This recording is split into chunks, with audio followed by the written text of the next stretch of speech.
Hello guys, welcome to my YouTube channel. Mayam ngasigi video sidi mayam Kali Puja gi video idini aha ngasigi day 30 Kali Puja ase numit nini oy mala mayam numit ngasi dagi hauraga ngasi day 31 ne mayam aduna ngasi dagi hauraga hayeng phawba Kali Puja ase oy mala mayam aduna dum mathakta lai ai akhoi ju mathakta lai mayam Kali Puja gi decoration tawningai haina toni like kari kana do adu mayam do decoration tawbaini haina mayam ai jum mathakta lai ado ai horen ngatang laga decoration tawdo do mayam je khalake mayam ko nusa su yam sai mayam mathakta ne hojik lai nusa se na cha pa khuchak se go sa ba hen jeli mayam yam na mana cha ko khuchak se leiba ngam de mayam saman hakman gre mayam akhoi se ga gari chen mane ong makha da se gari chen le mayam asiga le se Joypur Harinagar gi gari asiga loina siga gi direct set pin mayam se akhoi gi kan sum sorong pa ni mayam gari sumaina truck chen mane mayam alai dem sengre pura so ma me hakane mayam asiga haining jom pale mayam se mayam akhoi ge wa thabi se mayam yengon nem na pan mane mayam pan mane nem dreng mayam phadi bajare akhoi tomba na bom thari ni chino bom thari mayam sele re tom pokai di pokai mayam bale oh my god sakta e bom mu thari bom ma dei leitrabo adu thaudana hocheu na lang thelakanu chappine angang hi haine chak video da ina lei kaina thabagi mayam video mamangi da yaw khibani mayam ado mamangi lei mayam do mayam loi chawrabani mayam asiga jengo mayam nahangi lei mayam do dai jong padra ama som tai ri kana ang tai roi dro cool ang tai roi bro mama ki ki te hne ang Kali Puja ni na ki jadra ai ngahak nungthin tum loiraga hagwatlaga ai mamada mingona phone taw haidana mamada sumaina phone tawhale kaino taw haina light to poraba paraktriba haina aduga phone kaino tawre ma phone tawra kanda pore ai saude ko ai kamai haini ma'am dum kuire na matam thangelabani na saude ma'am aduga ai dum kaino tawre ngaire light to doi pan ba hore ma'am themurani theng su thenge ma'am khara theng do khara ai ngatang tumure ma'am nó thiên gare happy mayam aigi light se mathak tabadi pukhalle mayam adu pukhalak pase ai light se loina mari marang yesale na tap na mai magi mari do jetana bahaina mafam chana se line oina phajana thamme mayam aigi light se sandokpa budi loire ado mayam loira kanda aigi light se phajana sandoga makhada round tawraga phajana magi kaino do tana baina horen jengba phajana baina round tawraga phajana hojik thamme set tawdana phajana thamna ba kanna tawi ina nupaga dabo mai se kai stand hongte chinina dai sena ka bang ba hajik ai khoi na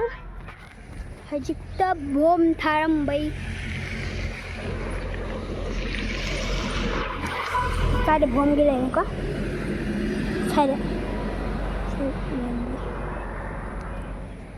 ado hajik ma mai sanda su tar tore aduna ai bom tharim ko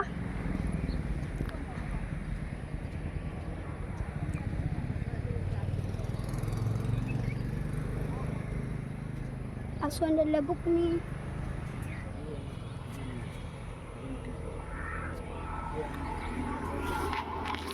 hajik sorok jengak sunre ko gadi chali mayam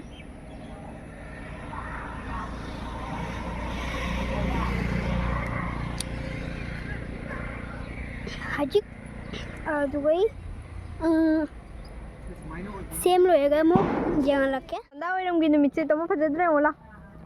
फैसे यमना फजबनी संदागी नि मयाम फजबने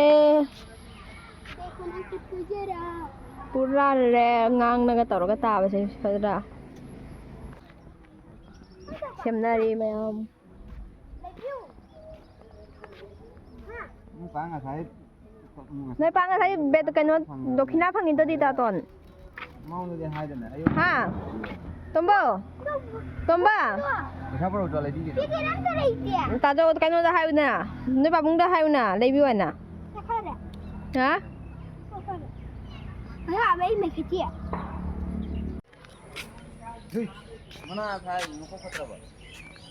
야 makala mong kapasok ni Tomba bom neng khalu ra balay manado maya makala mong than ba kilai sigalay na maya makala mong than do ni mathaki sa sai ba tilo ke de taton la makala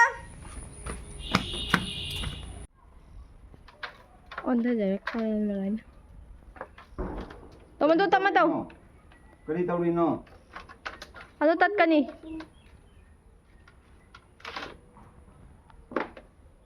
ꯑꯩ ꯍꯧꯖꯤꯛ ꯃꯄꯥꯟ ꯂꯣꯝꯗ ꯊꯣꯛꯂꯛꯏ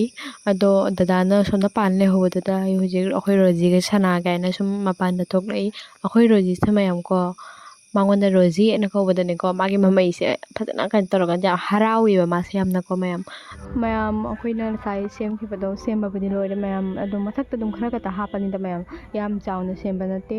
ꯑꯗꯣ ꯃꯌꯥꯝ ꯑꯁꯤ ꯁꯦꯝꯕꯕꯨꯗꯤ ꯂꯣꯏꯔꯦ ꯀꯥꯔꯦꯟ ꯊꯥꯟꯗ꯭ꯔꯤ ꯈꯤꯇꯪ ꯃꯇꯦꯛ ꯈꯤꯇꯪ ꯋꯥꯠꯄꯀꯣ ꯑꯗꯨꯅ ꯀꯥꯔꯦꯟꯕꯨꯗꯤ ꯊꯥꯟꯗ꯭ꯔꯤ ꯑꯗꯣ ꯃꯌꯥꯝ ꯍꯣꯔꯦꯟ ꯊꯥꯜꯂꯒ ꯑꯃꯨꯛ ꯃꯈꯣꯟ ꯆꯦꯡꯍꯜꯂꯛꯀꯦꯀꯣ ꯃꯌꯥꯝ ꯑꯗꯨꯒ ꯑꯩꯈꯣꯏ ꯆꯦꯆꯦꯅ ꯉꯁꯥꯏ ꯑꯁꯤꯒ ꯃꯦꯔꯥꯋꯥꯗ ꯀꯩꯅꯣ ꯇꯧꯔꯦ ꯁꯨꯃꯥꯏꯅ ꯔꯥꯎꯟ ꯇꯧꯔꯒ ꯁꯦꯝꯃꯦ ꯃꯣꯏ ꯀꯩꯅꯣ ꯃꯌꯥꯝ ꯑꯩ ꯍꯧꯖꯤꯛ ꯑꯩꯈꯣꯏ ꯃꯥꯟꯗꯣꯞ ꯂꯣꯝꯗ ꯂꯥꯛꯏ ꯑꯩꯈꯣꯏ ꯆꯦꯆꯦꯅ ꯔꯪꯒꯣꯂꯤ ꯁꯥꯔꯤꯕ ꯑꯗꯣ ꯁꯥꯕꯗꯣ ꯍꯣꯔꯦꯟ ꯀꯦꯟꯗꯜ ꯊꯥꯅꯤꯡꯉꯥꯏꯅꯦ ꯑꯗꯨ ꯌꯦꯡꯕ ꯑꯩ ꯁꯨꯝ ꯀꯩꯅꯣꯗ ꯑꯩꯈꯣꯏ ꯃꯥꯟꯗꯣꯞꯇ ꯂꯥꯛꯏ ꯃꯌꯥꯝ ꯆꯦꯆꯦꯒ ꯃꯌꯥꯝ ꯍꯧꯖꯤꯛ ꯃꯐꯝ ꯈꯨꯗꯤꯡꯃꯛꯇ ꯀꯦꯟꯗꯜ ꯊꯥꯟꯕ ꯍꯧꯅꯈ꯭ꯔꯦ ꯃꯌꯥꯝ ꯎꯕꯗꯤ ꯌꯥꯝ ꯐꯪꯗ꯭ꯔꯦ ꯃꯌꯥꯝ ꯑꯃꯝꯕꯅꯤꯅ ꯃꯌꯥꯝ ꯃꯤ ꯀꯦꯟꯗꯜ ꯊꯥꯟꯕ ꯑꯅꯝꯕꯅ ꯍꯧꯅꯈ꯭ꯔꯦ ꯃꯌꯥꯝ ꯑꯩꯈꯣꯏꯒꯤꯁꯨ ꯊꯥꯜꯂꯅꯤ ꯍꯧꯖꯤꯛ ꯃꯌꯥꯝ ꯑꯩꯈꯣꯏꯒꯤ ꯊꯥꯜꯂꯀꯥꯟꯗ ꯍꯜꯂꯛꯀꯦ ꯑꯗꯣ ꯃꯌꯥꯝ ꯑꯩꯈꯣꯏ ꯆꯦꯆꯦ ꯍꯣꯏ ꯍꯧꯖꯤꯛ ꯇꯞꯅ ꯀꯦꯟꯗꯜ ꯊꯥꯟꯕ ꯍꯧꯒꯠꯈ꯭ꯔꯦ ꯆꯦꯆꯦ ꯑꯍꯟꯒ ꯇꯧꯔꯒ ꯃꯣꯏꯅꯤ ꯄꯨꯟꯅ ꯇꯧꯔꯒ ꯊꯥꯟꯕ ꯍꯧꯈ꯭ꯔꯦ ꯑꯗꯣ ꯑꯩꯗꯤ ꯊꯥꯟꯕ ꯌꯥꯎꯗ꯭ꯔꯦ ꯃꯌꯥꯝ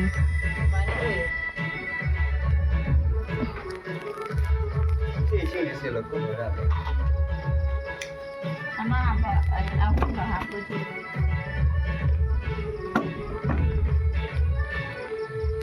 ꯂꯩꯁꯥꯕꯤꯁꯤꯡ ꯀꯦꯟꯗꯜ ꯊꯥꯜꯂꯤ ꯇꯦꯟꯅꯣꯏꯒ ꯇꯦꯟꯇꯨꯝꯒ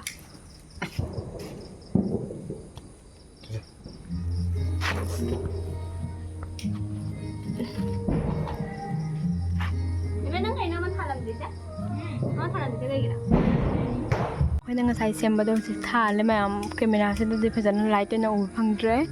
ꯑꯗꯣ ꯀꯦꯟꯗꯜꯁꯨ ꯊꯥꯟꯕ ꯍꯧꯔꯦ ꯃꯌꯥꯝ ꯁꯤꯒ ꯂꯩꯔꯦ ꯆꯦꯆꯦ ꯑꯣꯏꯅ ꯀꯦꯟꯗꯜ ꯊꯥꯜꯂꯦ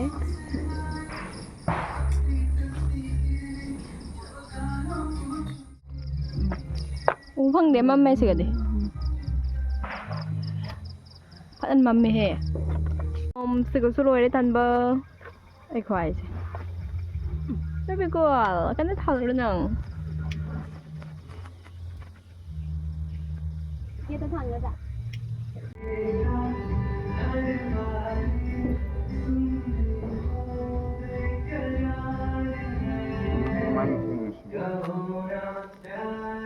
ꯍꯦꯜꯂꯣ ꯃꯌꯥꯝ ꯑꯩ ꯂꯣꯏꯁꯤꯟꯕ ꯂꯣꯏꯔꯦ ꯃꯌꯥꯝ ꯑꯩ ꯌꯨꯝꯗ ꯐꯣꯇꯣ ꯀꯥꯞꯄꯒꯤ ꯑꯣꯏꯅ ꯁꯨꯃꯥꯏꯅ ꯁꯨꯝ ꯀꯩꯅꯣ ꯇꯧꯔꯦ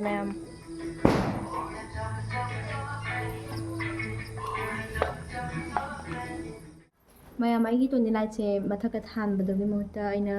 ꯑꯁꯤꯒ ꯑꯩꯒꯤ ꯑꯅꯧꯕ ꯀꯩꯅꯣ ꯇꯧꯔꯒꯦ ꯂꯛꯈꯤꯃꯤꯒꯤ ꯈꯣꯡꯄꯥꯛ ꯁꯤꯗꯣ cái gì miếng chửi đâu mà em cái tao đấy luôn ꯗꯤꯋꯥꯂꯤꯅꯤꯅꯀꯣ ꯕꯣꯝꯁꯦ ꯊꯥꯗꯣꯛꯀꯦꯅ ꯑꯩꯈꯣꯏ ꯏꯅꯥꯎꯅꯨꯄꯥꯗ ꯑꯩꯅ ꯕꯣꯝ ꯊꯥꯕꯒꯤ ꯏꯅꯥꯎꯅꯨꯄꯥꯗꯣ ꯕꯣꯝ ꯄꯤꯔꯦ ꯑꯗꯨꯃꯥꯏꯅ ꯏꯅꯥꯎꯅꯨꯄꯥꯅ ꯕꯣꯝꯁꯦ ꯊꯥꯔꯦ ꯃꯌꯥꯝ ꯗꯤꯋꯥꯂꯤ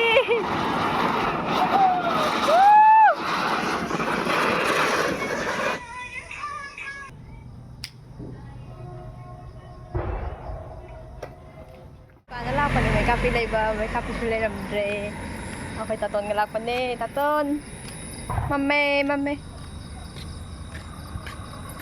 ꯃꯌꯥꯝ ꯃꯩꯀꯥꯞꯄꯤꯁꯨ ꯂꯩꯕꯤꯔꯝꯗ꯭ꯔꯦ ꯍꯧꯖꯤꯛ ꯑꯩꯈꯣꯏ ꯕꯣꯝ ꯊꯥꯔꯔꯣꯏ ꯗꯗꯥ ꯕꯖꯥꯔꯗ ꯆꯠꯈꯤ ꯑꯗꯣ ꯍꯜꯂꯛꯑꯒ ꯊꯥꯔꯅꯤ ꯃꯌꯥꯝ ꯗꯤꯋꯥꯂꯤꯒꯤ ꯈꯦꯆꯤ ꯂꯣꯏꯁꯤꯜꯂꯦ ꯃꯌꯥꯝ ꯑꯩ ꯌꯥꯝ ꯐꯪꯗꯦ ngàn ngồi đi em biểu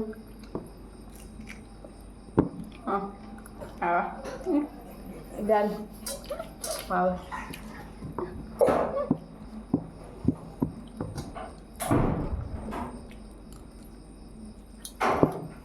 ngồi vào với em thôi á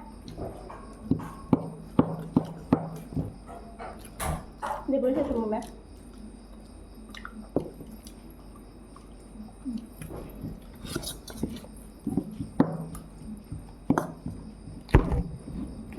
Sinana gue deh dong nak mama ada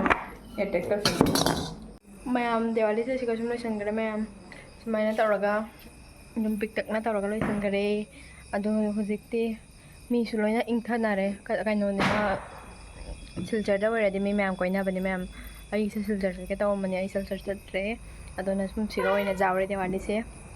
adu mayam jam nungai ba su oide kaino habada dum kamai hai ni mayam mi sing yam langna de ba hungbra da dum nungai te dum khara bom khara tharaga doga pato khara namaga adoga ngasi gi Diwali mayam sai da sum lo shade bye bye mayam mathang video na phangna se mayam